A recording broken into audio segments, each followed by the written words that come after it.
El libro de Génesis es el primer libro de la Sagrada Escritura. Pero ¿sabía usted que el libro de Génesis cuenta con las llaves que abren los misterios del libro de Apocalipsis? A continuación escuchemos al pastor Esteban Bor en la interesante presentación titulada Descubriendo los secretos del libro de Génesis.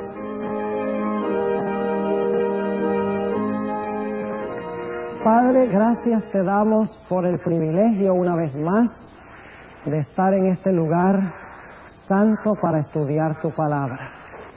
Pedimos, Señor, que al estudiar esa palabra esta noche, que tu Santo Espíritu venga a nosotros y nos instruya. Y, Señor, al estudiar este libro tan importante, el libro de Génesis, pedimos que abras nuestras mentes y nuestros corazones para que podamos comprender la grandeza de este libro y lo grande que eres tú. Gracias, Señor, por escuchar nuestra oración y por responderla en el nombre de Jesús. Amén. El libro de Génesis es el libro de los comienzos. Es más, la palabra Génesis significa comienzos. Ahora, el libro de Génesis en los últimos años ha despertado más interés en este país que todos los demás libros de la Biblia. Probablemente si ustedes escucharan hablar del libro de Apocalipsis, enseguida sabrían que ese es un libro muy importante de la Biblia. Si oyen hablar del libro de Daniel, sabrían que ese libro también es muy importante. Mucha gente conoce en cuanto al libro de Daniel y el libro de Apocalipsis. Pero según las últimas encuestas, el libro más conocido hoy en día, por lo menos en este país, y el más estudiado y el que ha despertado más interés es el libro de Génesis. No solamente ha despertado interés, sino que ha causado un acalorado debate en los últimos años. ¿Saben ustedes que hasta el siglo XVIII, los años 1700, a finales de los años 1700, casi todos los teólogos que estudiaban y que enseñaban la Biblia creían que el libro de Génesis relata historia verídica? Es decir, que el libro de Génesis relata eventos históricos que se realizaron en verdad. Pero luego vino lo que se conoce como la Edad de la Iluminación, o la Edad de la Razón, cuando empezaron a cuestionar todas las cosas, inclusive el registro sagrado de la Biblia. Y más los teólogos empezaron a llegar a la conclusión de que el libro de Génesis, particularmente los capítulos 1 al 11, no relatan eventos históricos, sino que lo que tenemos en Génesis 1 al 11 son mitos o leyendas o eventos que en realidad no se realizaron históricamente, sino que fueron historias o cuentos o leyendas inventados por ciertos autores.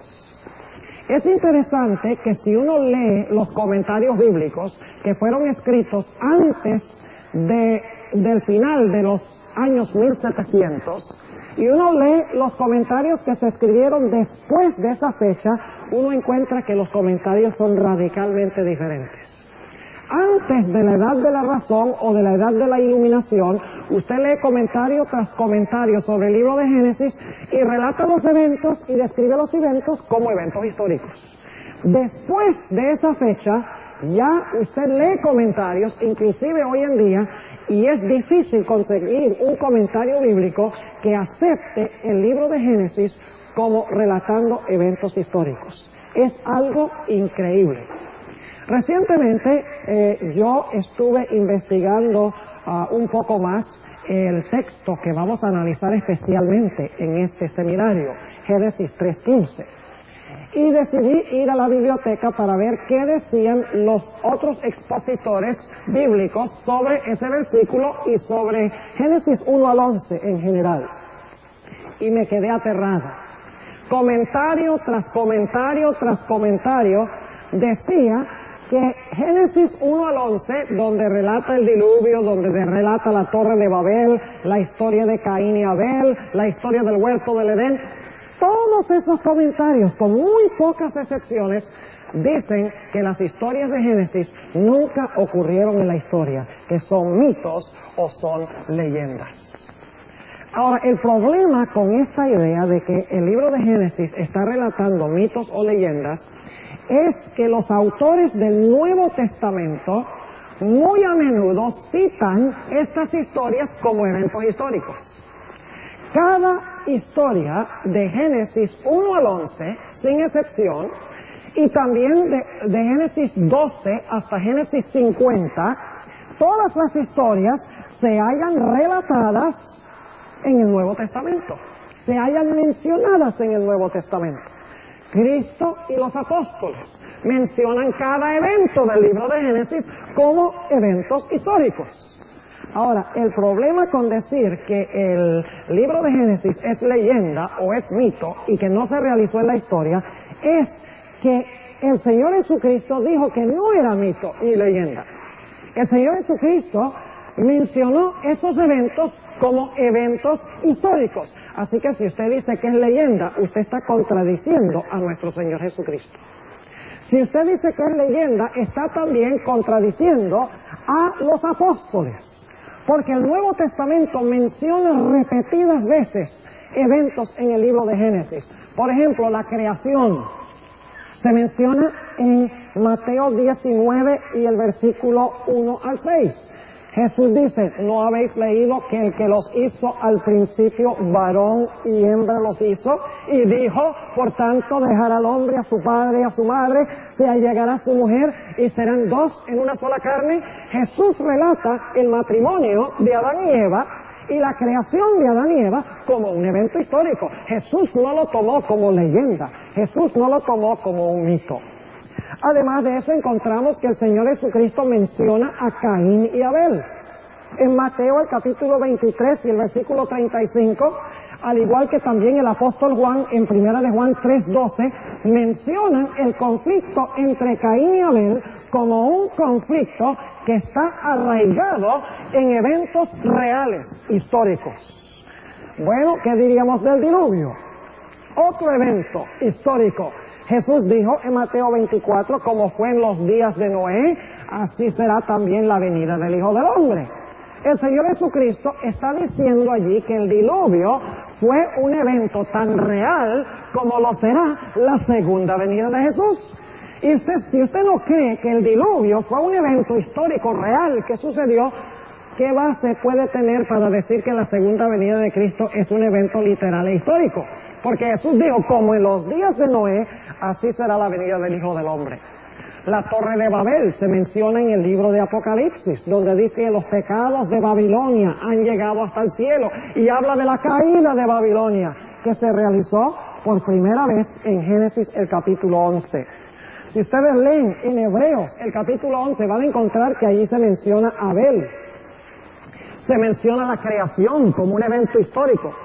Se menciona allí Noé, que predicó antes del diluvio. Menciona también a Abraham, Isaac, Jacob como personajes históricos, allí en Hebreos 11. En Hechos el capítulo 7, Esteban, antes de que fuera apedreado, relata la historia de Israel desde los días de Abraham. Menciona a Isaac, menciona a Jacob, menciona a José, que se encuentra en la última parte del libro de Génesis, como personajes que vivieron en la historia. Inclusive Jesús confirma que las historias de allá se relatan correctamente, porque las repite igual que como se realizaron en el libro de Génesis. Es decir, que hoy en día el diablo ha lanzado un ataque frontal contra el libro de Génesis para desacreditarlo y darle la idea a la gente de que este libro no es un libro histórico, sino que son mitos y son leyendas. Si son mitos y leyendas, ¿para qué lo leemos? Es como leer cuentos de hadas. ¿Para qué vamos a leer cuentos de hadas si no se basan en la realidad? Entonces el diablo quiere que la gente piense que el libro de Génesis también es un libro mitológico o un libro lleno de leyendas. Ahora, el libro de Génesis es muy importante, porque el libro de Génesis trata con las disciplinas más importantes de la investigación científica de hoy. Saben ustedes que en el libro de Génesis encontramos mucho en cuanto a la física. En el libro de Génesis, particularmente en los primeros 2 capítulos, encontramos el origen de la cronología, el estudio del tiempo cronológico, porque Dios fue el que comenzó la cronología en esta tierra, porque estableció el día y estableció la noche, estableció la semana. ¿Por qué tenemos una semana de 7 días hoy? Sencillamente porque Dios al comienzo hizo una semana compuesta de 7 días literales de 24 horas. Si usted quiere saber de geografía, mejor que vaya al libro de Génesis, porque allí dice que Dios fue el que hizo la tierra seca. Si ustedes quieren saber en cuanto a la botánica, el estudio de las plantas, mejor van al libro de Génesis, porque ahí habla de Dios, el creador de las plantas. Si usted quiere saber en cuanto a la astronomía, usted tiene que volver al libro de Génesis, porque allí habla del origen del universo. Ahora ustedes saben que muchos hoy en día creen que el universo se originó con una gran explosión, lo que se conoce como el Big Bang. El problema con los científicos en esa interpretación es que ellos ignoran el libro de Génesis. Cuánto más sencillo es sencillamente ir a Génesis y ver que la Biblia dice que Dios hizo el sol, la luna y las estrellas. Punto final. Si usted quiere saber en cuanto a zoología, el estudio de los animales, usted tiene que volver a Génesis, porque Dios fue el que creó los animales. Si usted quiere estudiar la psicología, usted tiene que volver al libro de Génesis. Es más, todos los problemas psicológicos del hombre se originan en Génesis el capítulo 2 y el capítulo 3 cuando el hombre peca. ¿Saben ustedes que los problemas familiares que tratan los psicólogos hoy en día se originaron en el huerto del Edén? Cuando Eva pecó, enseguida Eva empezó a echarle la culpa a la serpiente y a Dios. Adán empezó a echarle la culpa a Eva. Noten que la familia se fragmentó. La familia empezó a pelear porque se separaron de Dios. Es decir, si usted quiere estudiar la psicología, usted tiene que estudiar la psicología divina que se encuentra en Génesis 3, porque todos los problemas psicológicos tienen su origen en el pecado. El temor se origina con el pecado, porque después que Adán y Eva pecaron, tuvieron miedo, dice. El sentido de baja estima propia, se origina con el pecado, porque Adán y Eva, después que pecan, se están escondiendo, porque tienen muy baja estima propia. El problema del sentido de culpa se origina en el libro de Génesis, y viene como resultado del pecado, porque Adán y Eva se esconden, porque se sienten culpables delante de Dios. Es decir, que todos los problemas psicológicos se originan como resultado del pecado. Si usted quiere saber a dónde se origina el crimen, no trate de buscar soluciones al crimen haciendo más cárceles y tratando de reformar a los criminales a través de métodos psicológicos. Porque la Biblia nos dice que el crimen viene como resultado del pecado, porque el primer crimen fue cuando Caín mató a su hermano Abel. Es decir, para resolver todos los problemas psicológicos, para estudiar bien la psicología, hay que empezar en el libro de Génesis y hay que ver que todos los problemas psicológicos tienen su origen con el pecado. Y por eso la psicología moderna en realidad no cura a muchas personas, porque lo que hace es tratar los síntomas, pero no trata la enfermedad. La enfermedad se llama pecado. Si usted quiere estudiar filología, el origen de los idiomas, usted no puede estudiarlo si no es a través de Génesis 11, donde Dios confundió las lenguas. ¿Saben ustedes que este estudio es fascinante? Los expertos en analizar los idiomas mundiales nunca han podido explicar por qué hay tantos idiomas. Pero la Biblia de una forma tan sencilla nos dice por qué hay tantos idiomas. La filología se originó con Dios. En la Torre de Babel Dios confundió las lenguas y dice que de allí se esparcieron los hombres sobre la faz de la tierra. ¡Qué explicación tan sencilla! Usted no puede entender el origen de las naciones, la etnología, al menos que usted vaya a Génesis, porque en Génesis 10 nos da lo que se llama la tabla de las naciones. Y ahí dice de dónde se originaron todas las naciones que están en el mundo hoy. Se originaron con los 3 hijos de Noé, Sem, Cam y Jafet. Si usted quiere estudiar geología, que es el estudio de la Tierra, de los diferentes estratos de la Tierra, usted no puede estudiarlo sin tomar en cuenta que hubo un diluvio universal. Porque el diluvio trastornó la faz de la Tierra, la revolvió. Y por lo tanto los científicos hoy tratan de estudiar la Tierra, el testimonio de las diferentes capas de la Tierra, pero rechazan que hubo un diluvio y por lo tanto no pueden explicar lo que se encuentra en la Tierra, porque no toman en cuenta el relato bíblico. Si usted quiere estudiar la biología, usted necesita también estudiar la Biblia, porque especialmente el libro de Génesis, porque allí nos habla del origen de la vida, de los estudios biológicos. Es decir, que el libro de Génesis responde todas las incógnitas que tiene el hombre en cuanto al origen de estas diferentes disciplinas. Ahora, déjenme decirles que el libro de Génesis también habla de muchas de las cosas que hoy preocupan al ser humano. Ahora, ¿a qué me estoy refiriendo? Hoy en día hay mucho interés en cuanto al fenómeno de la vida y de la muerte. Se habla mucho de que hay por allí ángeles que se están apareciendo a la gente. ¿Han visto ustedes el tremendo énfasis recientemente que hay sobre los ángeles? Y muchos creen que los ángeles son personas que se murieron en esta tierra, que se fueron para el cielo, y entonces después Dios los manda a esta tierra disfrazados de seres humanos para ayudar a los que estamos todavía en nuestra vida terrenal.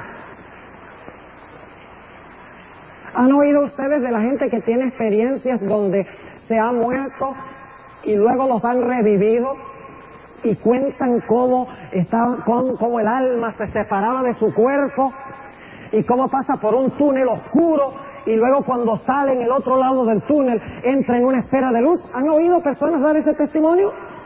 Hoy en día hay un tremendo énfasis, apariciones de personas que murieron aparentemente. La Biblia y específicamente el libro de Génesis tiene muchas cosas que decir en cuanto a este fenómeno de la muerte y de la vida y lo que está haciendo Satanás para usar el fenómeno de la muerte para sus propios propósitos. Y esa es una de las cosas que vamos a estudiar del libro de Génesis en este seminario. El libro de Génesis tiene mucho que decir en cuanto a las finanzas, cómo debemos administrar nuestros bienes materiales. Vamos a encontrar que en Génesis 1 y 2 encontramos 4 principios claves sobre cómo administrar nuestro dinero para que seamos verdaderamente prósperos. Si usted quiere saber cómo ser próspero financieramente, tiene que volver a Génesis, porque ahí se encuentran los 4 secretos y los vamos a estudiar en este seminario. El libro de Génesis tiene mucho que decir en cuanto a la salud. Dios hizo el maravilloso cuerpo humano. ¿Creen ustedes que Dios iba a darle al hombre instrucciones de cómo cuidar ese cuerpo humano? Claro que sí. Y encontramos esas instrucciones allí contenidas en el libro de Génesis. Y vamos a tener un tema completo sobre lo que el libro de Génesis y el resto de la Biblia tienen que decir en cuanto a la conservación de la salud. El libro de Génesis tiene mucho que decir en cuanto al conflicto sobre la creación y la evolución. ¿Está esto en las noticias hoy en día? Claro que sí. ¿Está la gente preocupada por el asunto de la salud hoy? Cada rato ve uno documentales en la televisión sobre el colesterol y sobre el efecto del tabaco, etcétera. El libro de Génesis tiene mucho que decir sobre todas esas cosas. El libro de Génesis responde a las preocupaciones modernas que tiene la gente. Se está hablando mucho de la administración del dinero, de la importancia de invertir el dinero, dónde invertirlo, etcétera. El libro de Génesis nos dice mucho en cuanto a la administración del dinero, pero ¿saben ustedes que el libro de Génesis tiene mucho que decir también en cuanto al conflicto entre la creación y la evolución? Yo no sé si ustedes recientemente se dieron cuenta que el Papa Juan Pablo II declaró que la evolución o la teoría de la evolución es más que una teoría. Es más, dijo Juan Pablo II que la evolución es compatible con el concepto bíblico de la creación, que probablemente Dios usó millones de años empleando el método de la evolución para crear. Dios no creó, según el Papa Juan Pablo II, al mundo en 7 días literales de 24 horas. Tal vez usó la evolución por millones de años. Dios creó primero una pequeña partícula de vida, tal vez una amiba o un microbio, y esto se fue desarrollando y desarrollando hasta que hubo un simio bien desarrollado. Y entonces ese simio, Dios le dio una conciencia, y entonces el simio se paró, y ahora tenía conciencia y llegó a ser humano. Eso es lo que enseñó Juan Pablo II. Y hay muchos debates hoy en día en este mundo y en este país sobre el conflicto de la creación y la evolución. Vamos a ver que el libro de Génesis tiene mucho que decir en cuanto a esto. Hoy se habla también mucho sobre la ecología, ¿verdad? la importancia de cuidar el ecosistema. El libro de Génesis tiene muchas cosas que decirnos en cuanto a cómo cuidar el ecosistema. ¿Cómo fue que Dios lo hizo? ¿Cómo preservar los recursos naturales que Dios ha dado? Eso también lo vamos a estudiar. ¿Han oído ustedes recientemente el fenómeno de ingeniería genética, a donde están tratando de reproducir a una persona y hacerla exactamente otra persona? ¿Saben que lo han hecho ya con una oveja? ¿Cómo se llama la oveja? ¿Alguno recuerda aquí cómo se llama esa oveja? Se llama Dolly. Esa oveja. Lo que hicieron fue, a través de una manipulación genética, crearon otra oveja idéntica a esa. Ahora, ¿puede usted pensar lo que significa que la ingeniería genética haga a otro Esteban Borg como yo? Eso es aterrador. Y ustedes dicen, ¿por qué? Porque como se puede hacer un predicador como Esteban Borg, se puede también reproducir a un Adolf Hitler. Porque se puede reproducir también el mal. El libro de Génesis, particularmente hablando de lo que pasó antes del diluvio, tiene mucho que decir en cuanto a la ingeniería genética. El libro de Génesis tiene mucho que decir en cuanto a lo que la gente hoy en día están demandando sus derechos para ser homosexuales. Y dicen, eso es mi derecho, yo puedo hacer con mi cuerpo lo que yo quiera. El homosexualismo, dicen ellos, eso está en mi constitución genética, yo nací así. Y si nací así, Dios no me va a condenar porque soy homosexual. El libro de Génesis tiene muchas cosas interesantes en cuanto al homosexualismo, en cuanto al incesto, en cuanto al abuso sexual de padres a hijos. Tiene mucho que decir en cuanto al adulterio, la fornicación, la prostitución. Es interesante, el libro de Génesis habla de todas las aberraciones sexuales que están realizándose en el mundo hoy en día. El libro de Génesis tiene mucho que decir en cuanto a la nueva era. ¿Han oído hablar de la nueva era? Tremendo eso. ¿Saben ustedes que en Génesis 1 al 3 tenemos nosotros las primeras teorías de la nueva era? Y que Satanás ya en Génesis 1 y 2 estaba preparando el terreno para las ideas que se están proliferando hoy en día en cuanto a la nueva era. El libro de Génesis tiene mucho que decir en cuanto al anticristo. Vamos a estudiar que Caín fue el primer anticristo. Y Caín tenía su marca, como el anticristo en Apocalipsis tiene su marca, porque sobre Caín se colocó una marca. Y en Apocalipsis también se va a colocar una marca. El libro de Génesis tiene mucho que decir en cuanto a la idea de un nuevo orden mundial, un gobierno universal, uniéndose todas las naciones en rebelión contra Dios. Por primera vez sucedió eso en Génesis 11, cuando se construyó la Torre de Babel. El libro de Génesis tiene mucho que decir en cuanto al conflicto que está sucediendo hoy entre los árabes y los israelitas. Es más, ese conflicto se originó cuando nacieron dos hermanos, Isaac e Ismael. Y hoy estamos cosechando los frutos o los resultados de ese evento histórico en el libro de Génesis. El libro de Génesis tiene mucho que decir en cuanto a los 1000 años que menciona Apocalipsis 20, el milenario. Y podría continuar dándoles ejemplos de cosas que hoy preocupa a la gente, que en el libro de Génesis se tratan y se responden y se resuelven. Todo eso lo vamos a estudiar nosotros en este seminario. Ahora, quiero decirles que el libro de Génesis es un libro que fue escrito aproximadamente 1500 años antes de Cristo. ¿Oyeron lo que dije? El libro de Génesis fue escrito 1500 años aproximadamente antes de Cristo y fue escrito por Moisés. Pero el libro de Génesis relata los primeros 2500 de la historia del mundo, desde la creación. Es decir, que aunque fue escrito 1500 años antes de Cristo, describe 2500 años de historia antes de eso, porque desde la creación hasta la venida de Cristo hay 4000 años.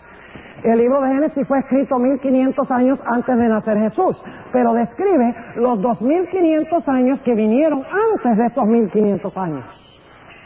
El libro de Génesis, entonces, en realidad es el único relato histórico que tenemos para los primeros 2500 años de la historia de este mundo. Ahora, algunas cosas en Génesis, por ejemplo, Abraham, Isaac, Jacob, se han conseguido algunos registros en la arqueología, algunos registros históricos en cuanto a ellos, pero en cuanto a Génesis 1 al 11, lo único que nosotros tenemos que es fidedigno es el relato en el libro de Génesis, porque no hay otros relatos históricos que se hayan descubierto. Ahora, el libro de Génesis en realidad es un libro muy engañoso. Y usted dice, pastor, ¿cómo así que engañoso? Déjenme explicarles, el libro de Génesis es un libro engañosamente simple. Lo que quiero decir con eso es que no es que el libro de Génesis es falso, ni que nos engaña. Lo que quiero decir es que los que leen el libro de Génesis lo hallan como un libro que contiene sencillamente muchas historias. Dicen, ve qué interesante la historia de Caín y Abel, la historia del diluvio, la historia de la Torre de Babel, la historia de Abraham, la historia de Sodoma y Gomorra, la historia de Isaac, la historia de Jacob, la historia de José. Dicen, es un libro de historias. Pero ¿saben algo? El libro de Génesis no solamente es un libro de historias. El libro de Génesis es también un libro de profecía. Ahora les voy a decir algo que tal vez les vaya a sorprender y luego en unos momentos les voy a dar algunos ejemplos. ¿Saben ustedes que cada historia del libro de Génesis no solo es una historia, sino que también es una profecía? Lo que yo llamo la dimensión perdida del libro de Génesis. La mayoría de la gente lee el libro de Génesis y dice, sí, muy interesante esas historias que pasaron allá en el antiguo pasado. Dicen, son muy interesantes para leerse a los niños. Pero lo que no saben es que esas historias en realidad son profecías. Son profecías escritas como historias. Déjenme darles un ejemplo que no se encuentra en Génesis para que ustedes puedan ver lo que estoy diciendo. Otro libro que tiene historias que fueron historias, pero que también son profecías, es el libro de Daniel. Ustedes han oído hablar en el libro de Apocalipsis en cuanto a la bestia, ¿verdad? Y la bestia levanta una imagen, ¿cierto? En Apocalipsis 13 se habla de la imagen de la bestia. Y que se manda a todos a que adoren, ¿qué? La imagen de la bestia. Y que cualquiera que no adore la imagen de la bestia sea, ¿qué? Muerto. Ahora, ¿de dónde viene eso que va a pasar en el futuro? La bestia, la imagen de la bestia, el decreto de matar a todos los que no adoren a la imagen de la bestia. ¿De dónde viene esa historia? Viene de Daniel, el capítulo 3. Que es una historia. La historia de Nabucodonosor. Ustedes recuerdan que Nabucodonosor, Dios por 7 años lo convirtió en bestia. ¿No es cierto? O tal vez no lo convirtió en bestia, pero se comportó como una bestia. Y él creía que era una bestia. Porque la Biblia dice que le crecieron las uñas grandes como uñas de águila. Y dice que el pelo se le puso largo como las plumas de un águila.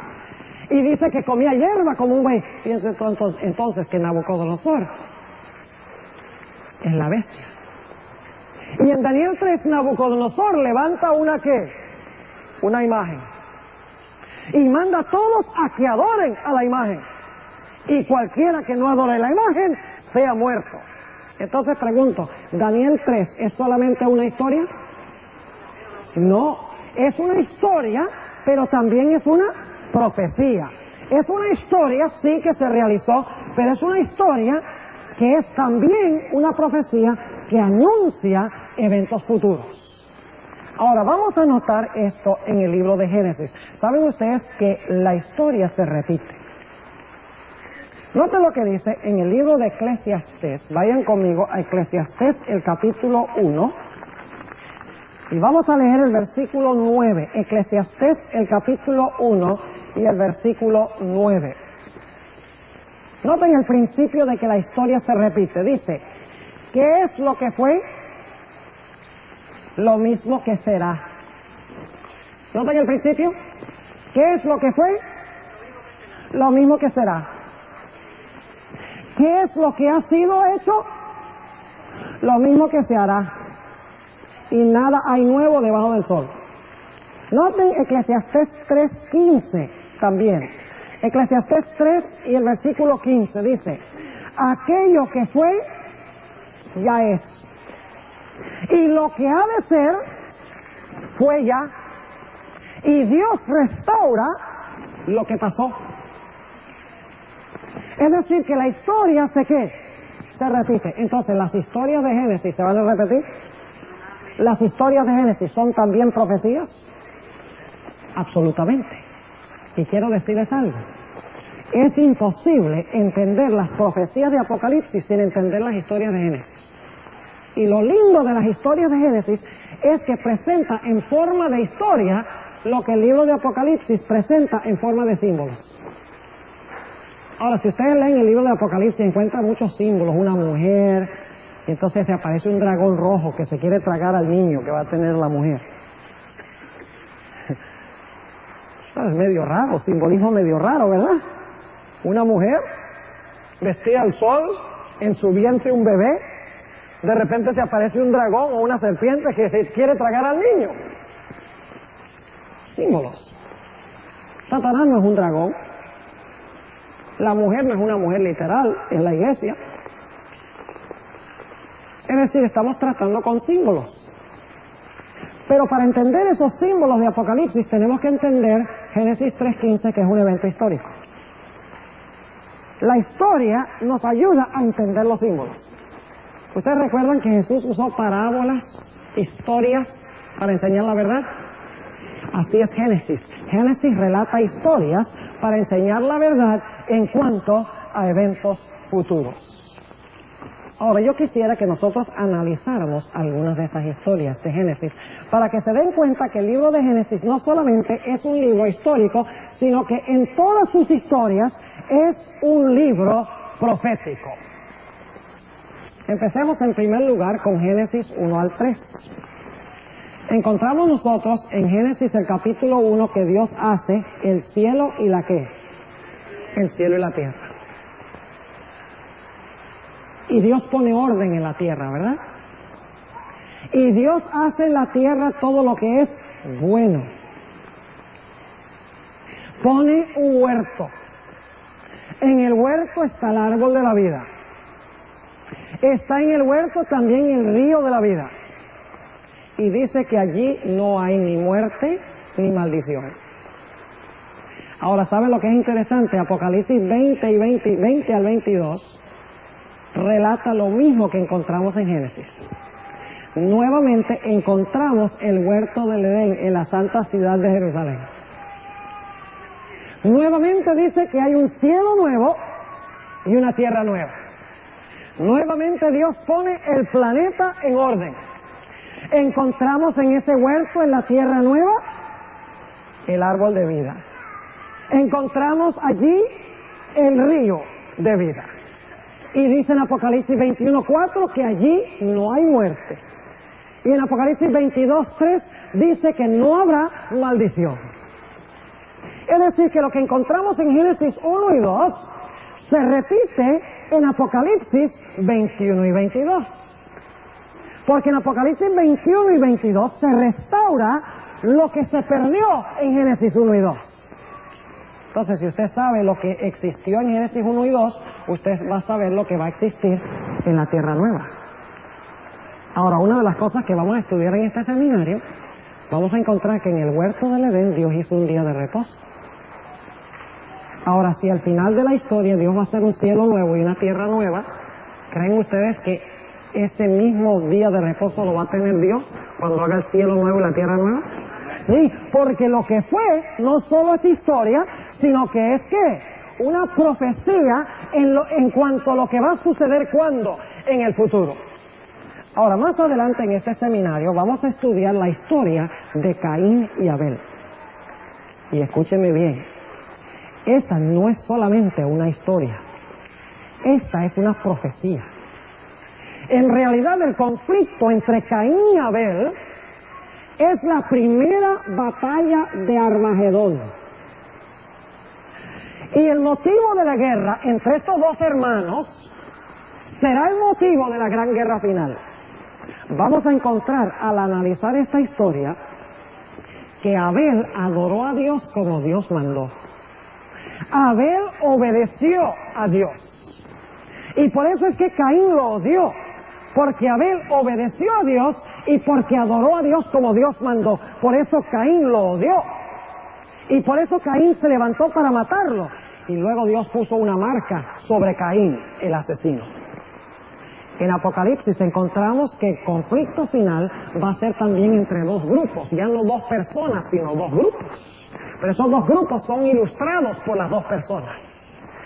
Y esos dos grupos se van a distinguir de la misma forma como Caín y Abel. Como Abel obedeció a Dios y adoró a Dios como Dios mandó, habrá un grupo en la tierra que va a obedecer a Dios y que va a adorar a Dios como Dios ha mandado. Pero va a haber otro grupo como Caín que va a desobedecer a Dios y va a adorar a Dios como ellos quieren, no como Dios ha mandado. Y los que adoran a Dios como ellos quieren y los que desobedecen a Dios se van a levantar para dar un decreto de muerte contra los que sirven a Dios. Y esos son los que van a recibir la marca de la bestia. ¿Es la historia de Caín y Abel solamente una historia? No, señor. Es también una ¿qué? Una profecía en cuanto a lo que va a suceder en el libro de Apocalipsis. ¿Qué diríamos del diluvio? Otra historia profética. Como en los días de Noé, dijo Jesús, así será también la venida del Hijo del Hombre. Vamos a tener un tema completo en este seminario sobre el diluvio. Y vamos a estudiar la comparación que hizo el Señor Jesucristo entre los días de Noé y los días finales. Como en los días de Noé, así será también la venida del Hijo del Hombre. Entonces, ¿dijo Jesús que el diluvio era más que una historia? ¿Lo dijo, sí o no? Claro, digo sí, como en el diluvio, sí, antes del diluvio dice, eso es historia, pero dice, como fue allá, será ¿dónde? Será allá, en relación con la segunda venida de Cristo. La historia del diluvio también es una historia profética. Ahora notemos la historia de la Torre de Babel. ¿Es esa una historia profética? Tremenda historia, es el origen de Babilonia. Menciona el libro de Apocalipsis, la gran Babilonia final. Claro que sí. ¿Qué querían hacer los constructores de la Torre de Babel? Y en este seminario vamos a tener un tema completo sobre la Torre de Babel. ¿Qué querían hacer los constructores de la Torre de Babel? Querían hacer una ciudad, una capital mundial, una torre que alcanzara hasta los cielos para unificar a toda la raza humana en rebelión contra Dios. Un nuevo orden mundial después del diluvio para causar una anarquía y una rebelión universal contra Dios. Pero dice allí que Dios confundió las lenguas, tumbó la cima de la torre y Babilonia cayó. Si usted quiere entender la Babilonia de Apocalipsis, usted tiene que entender la primera Babilonia, la Babilonia de Génesis. Tiene que entender los principios de los constructores de la torre. Tienen que entender los principios de aquellos que querían construir esta ciudad y establecer y consolidar el mal en un lugar centralizado contra Dios. Y tienen que entender algo en cuanto al constructor de la torre, se llamaba Nimrod, su nombre significa rebelión. Y van a encontrar que al final de la historia, el grupo que trate de establecer este nuevo orden mundial será semejante a la rebelión de Nimrod. ¿Y qué diríamos nosotros de la historia de Sodoma y Gomorra? ¡Qué historia interesante! La destrucción de estas ciudades. Pero no solamente es una historia. Vamos a tener más adelante en este seminario un tema titulado El fuego eterno de Sodoma. Y vamos a encontrar que en Judas 7 dice que como Sodoma y Gomorra fueron destruidos con fuego eterno, los impíos al final de la historia serán también destruidos con fuego eterno. Y como cayó sobre Sodoma y Gomorra fuego y azufre, según Génesis 19, en Apocalipsis también va a caer del cielo fuego y azufre, la misma expresión. Pero fíjense qué interesante que antes que las ciudades fueran destruidas, Dios mandó 3 ángeles para mandar un mensaje de advertencia a Sodoma y a Gomorra. Y qué interesante que en Apocalipsis, antes de que Dios destruya a la Babilonia final, antes que Dios destruya el mundo, antes de llover fuego y azufre del cielo, Apocalipsis 14 dice que Dios manda 3 ángeles a este mundo para dar sus mensajes de advertencia antes de destruir el mundo. Entonces, la historia de Sodoma y Gomorra no solamente es una historia, sino que es una ¿qué? Es una profecía. ¿Qué diríamos de la historia de Isaac e Ismael? Qué historia interesante esa, ¿verdad? ¿Saben ustedes que el apóstol Pablo en Gálatas, el capítulo 4, dice que Isaac representa a aquellos que viven conforme al Espíritu? Mientras que Ismael representa a aquellos que viven según la carne. Y luego habla de la misma controversia que hubo entre Caín y Abel, se realiza entre Isaac e Ismael. Y es interesante que Génesis es la historia de las dos simientes. Ese es el secreto para entender el libro. Vamos a encontrar en este seminario.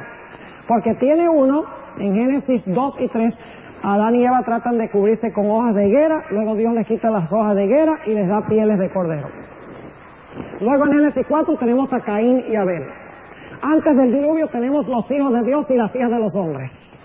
Luego, después del diluvio, tenemos los constructores de la Torre de Babel y Abraham, que sale de donde se construyó la Torre de Babel. El primero llamado a salir de Babilonia.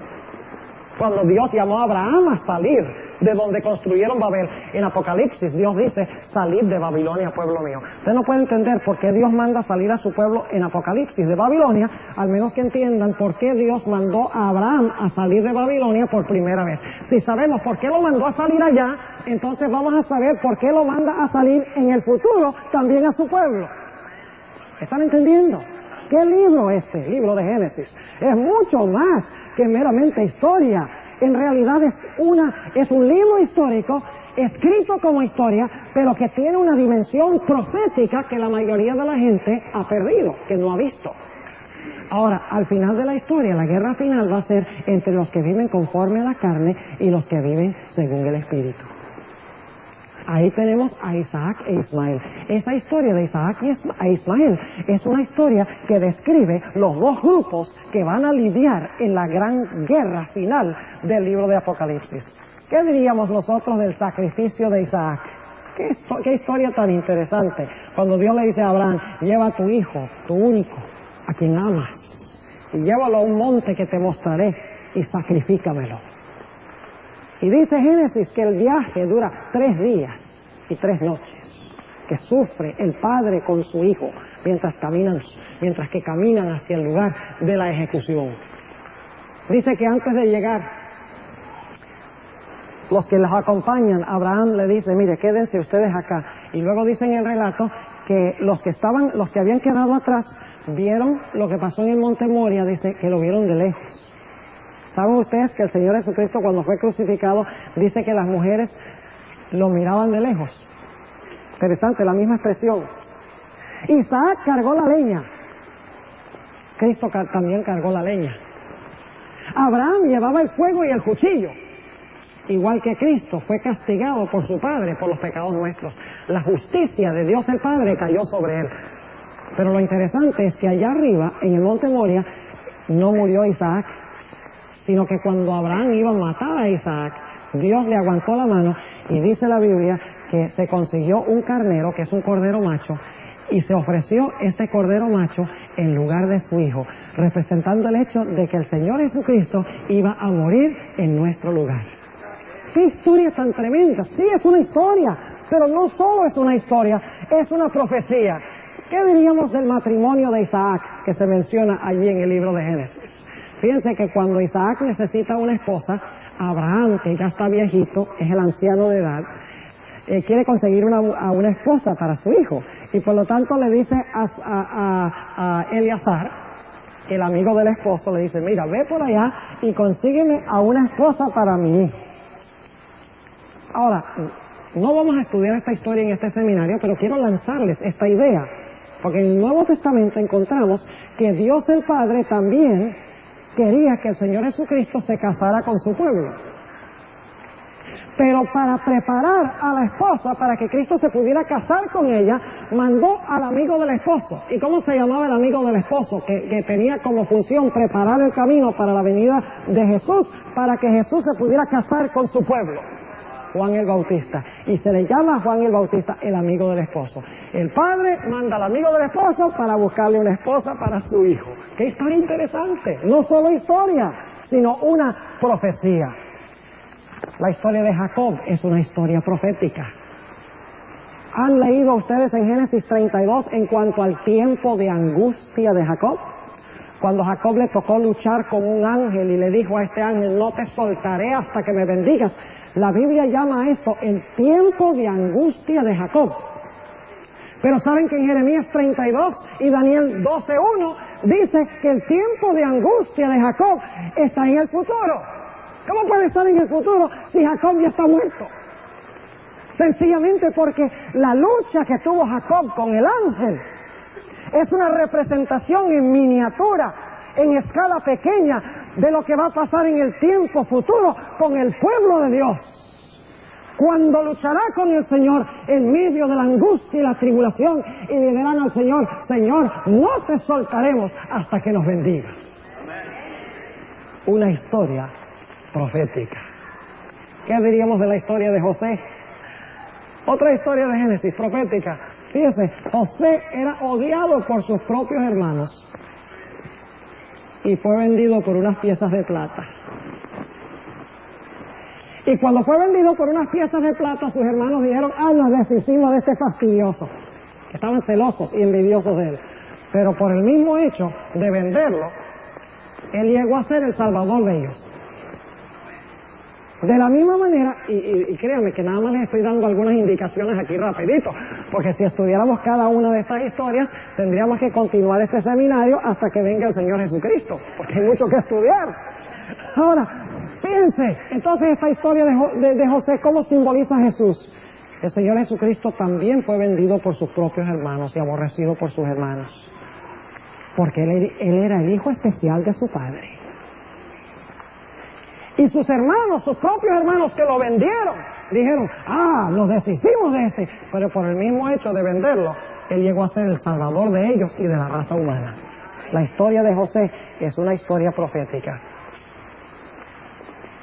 Los 12 hijos de Jacob, que llegan a ser las 12 tribus de Israel, llegan a formar el fundamento de los 144,000 de las 12 tribus de Israel en Apocalipsis 7.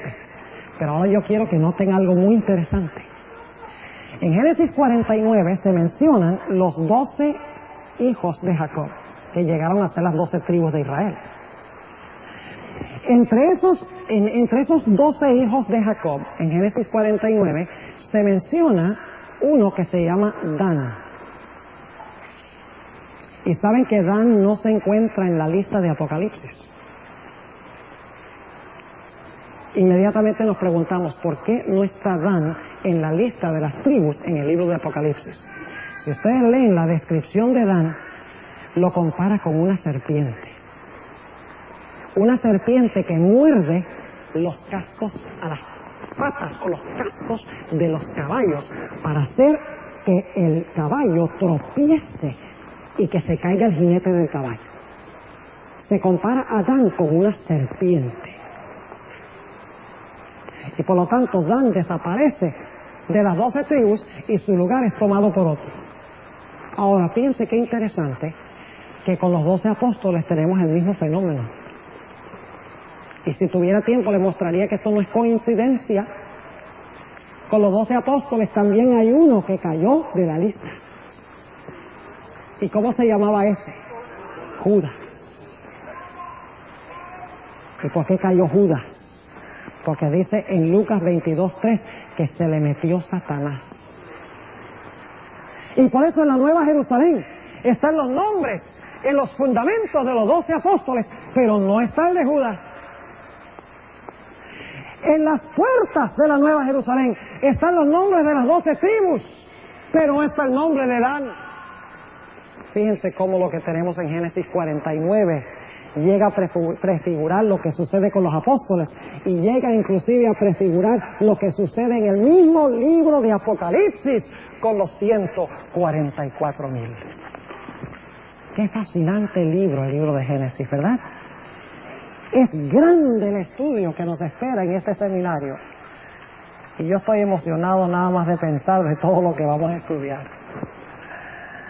Ahora yo quisiera, para concluir, mencionarles que la historia del libro de Génesis es la historia de las dos simientes. Una simiente buena y una simiente mala. Y mañana vamos a estudiar lo que yo considero ser el versículo más importante de la Santa Biblia. Génesis 3:15. Habla de la enemistad que va a existir entre la serpiente y la mujer, y entre la simiente de la serpiente y la simiente de la mujer. Y saben que el resto de la historia de la Biblia es la historia de la guerra entre las dos simientes. Déjenme ilustrarle el punto. Ya lo he mencionado algunos, pero les voy a completar el cuadro ahora. Tenemos, en primer lugar, la serpiente y la mujer. La simiente de la serpiente y la simiente de la mujer. Tenemos los que se visten con hojas de higuera y los que se visten con pieles de cordero. Tenemos los hijos de Dios y las hijas de los hombres. Tenemos a los constructores de la Torre de Babel y Abraham, que sale de los constructores de la Torre de Babel. Tenemos a Isaac e Ismael, Jacob y Esaú, José y sus hermanas. Y continuando con el Nuevo Testamento, tenemos trigo y cizaña, peces buenos, peces malos. Y en Apocalipsis, uvas y mies. ¿Creen ustedes que los dos grupos a través de toda la Biblia van a tener caracteres parecidos a los caracteres de Abel y de Caín? Entonces, ¿sobre qué va a ser la guerra final? Algunos dicen que la gran guerra final va a pelearse por el petróleo del Medio Oriente. Que la gran guerra final va a ser los árabes y los chinos y los rusos, que van a venir contra Israel para destruir al pueblo de Israel. El problema es que eso no cuadra con la idea bíblica de las dos simientes. Las dos simientes, vamos a encontrar en la Biblia, se distinguen porque la simiente de Dios obedece a Dios y adora a Dios como Dios ha mandado. Mientras que la otra simiente desobedece a Dios y adora a Dios como a ellos bien les parece. Y lo que va a causar la guerra final es que los desobedientes y los que adoran a Dios como les conviene van a levantarse para tratar de destruir de la tierra a los que obedecen a Dios y los que adoran a Dios como Dios ha mandado. Nos esperan grandes cosas en este estudio del libro de Génesis. Y yo espero que nosotros asistamos regularmente a las conferencias, que vengamos, que estudiemos, que traigamos nuestras Biblias y que tomemos una decisión definitiva en el transcurso de las conferencias de que nosotros vamos a ser miembros de la simiente de Dios. Vamos a ser miembros de aquella simiente que heredará la vida eterna juntamente con el Señor Jesucristo. ¿Desean ustedes estar entre ese remanente? Levante la mano si es su deseo. Gloria a Dios.